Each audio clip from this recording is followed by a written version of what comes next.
আমার একটি বান্ধবী ছিল, তার নাম ছিল মেহজাবিন। আমরা একই ক্লাসে পড়াশোনা করতাম আর আমার খুব ভালো বান্ধবী ছিল সে। সেই প্রাইমারি থেকে আমরা দুজন দুজনকে চিনতাম।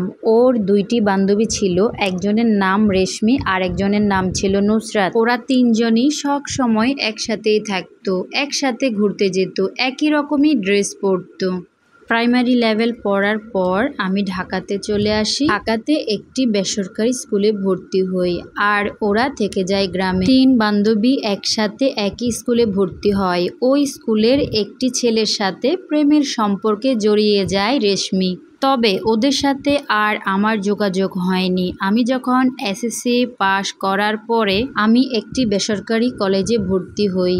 একদিন হঠাৎ করে ফেসবুকের মাধ্যমে যোগাযোগ হয়, মেহজাবিনের সাথে কথা হয়। পরে শুনতে পারি রেশমি যে ছেলেটাকে ভালোবাসতো সেই ছেলেটির সাথে দুই পরিবারের সম্মতিতে বিয়ে হয়ে যায়, কিন্তু সংসারও টিকেছিল 3 বছর। ওদের একটা ছেলেও আছে, ওর বয়স 1 বছর। ওর স্বামীর স্বভাব চরিত্র সবই বেশ ভালোই ছিল, শুধু একটু জেদি। অবশ্য তাও সব সময় না, মাঝে মধ্যে। মানুষ ভাবে ওর বদ জেদের জন্যই বুঝি আজ এই অবস্থা। কিন্তু আমি জানি রেশমির সংসারে যাই কিছু হতো না কেন মেহজাবিনের কাছে সবকিছুই বলতো। ওদের সমস্যার শুরুটা ওর দিক থেকে হয়নি। সব সংসারেই তো টুকটাক কিছু না কিছু সমস্যা থাকেই। ওই রকম ওদের মধ্যেও একটু একটু ঝগড়াঝাটি হতো। ঝগড়ার বদলে রেশমি কি করতো, ব্যাগপত্র গুছিয়ে বাপের বাড়ি হাঁটা শুরু করতো। এর বাড়িতে বোনেরাও আসতো আর ভাইরা তো ছিল। আমাদের বন্ধু বান্ধবদের মধ্যে ছিল নুসরাত। ওর কাছে আর আমার কাছে ফোন করে সবটা বলতো।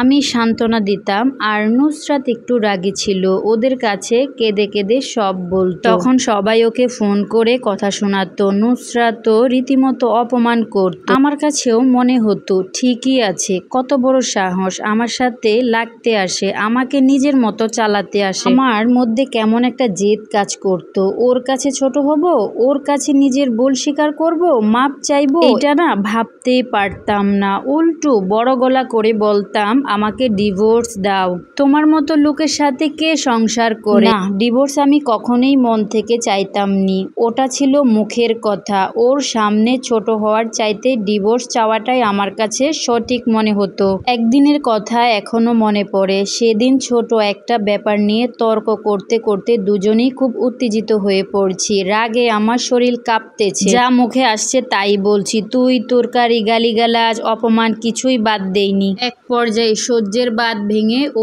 আমার গায়ে হাত তুললো। এর আগে কিংবা পরে কখনোই ও আমার গায়ে হাত তুলেনি, কিন্তু ওই একটা থাপ্পড়, ওইটাই যথেষ্ট ছিল। আমি বাপের বাড়ি চলে গেলাম। আর হ্যাঁ, বরাবরের মতো এবারও নিজের দিকটা না বলে খালি ওর দিকটাই বলে গেলাম। মানুষের দোষ দিয়ে আর কি লাভ, সবাইকে যা বলেছি সেটার উপর ভিত্তি করে তারা বিচার করেছে। পরিবারের সবাই বলল এমন ছেলের সাথে সংসার করার কোনো দরকার নাই, একটা মামলা ঢুকে দাও।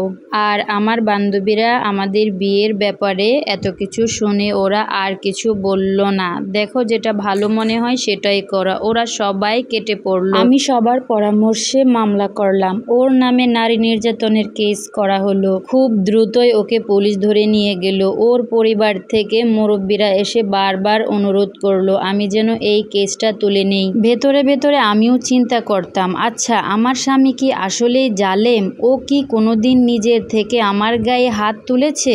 আমি যদি ওকে এত কথা না শোনাতাম তাহলে কি ও আমার গায়ে সেদিন হাত তুলতো?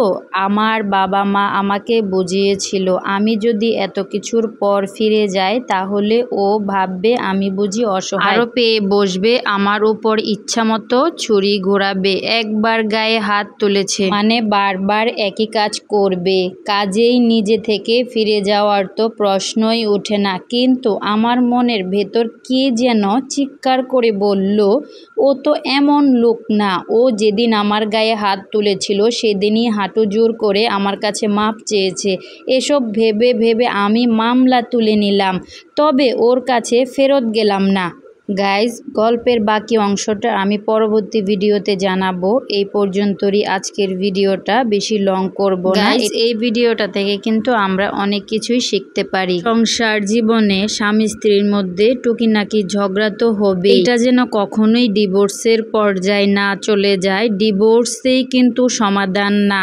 গাইজ, যদি ভিডিওটা ভালো লাগে অবশ্যই লাইক কমেন্ট শেয়ার করে দিবেন। সবাই ভালো থাকবেন, সুস্থ থাকবেন। আল্লাহ হাফেজ, আসসালামু আলাইকুম।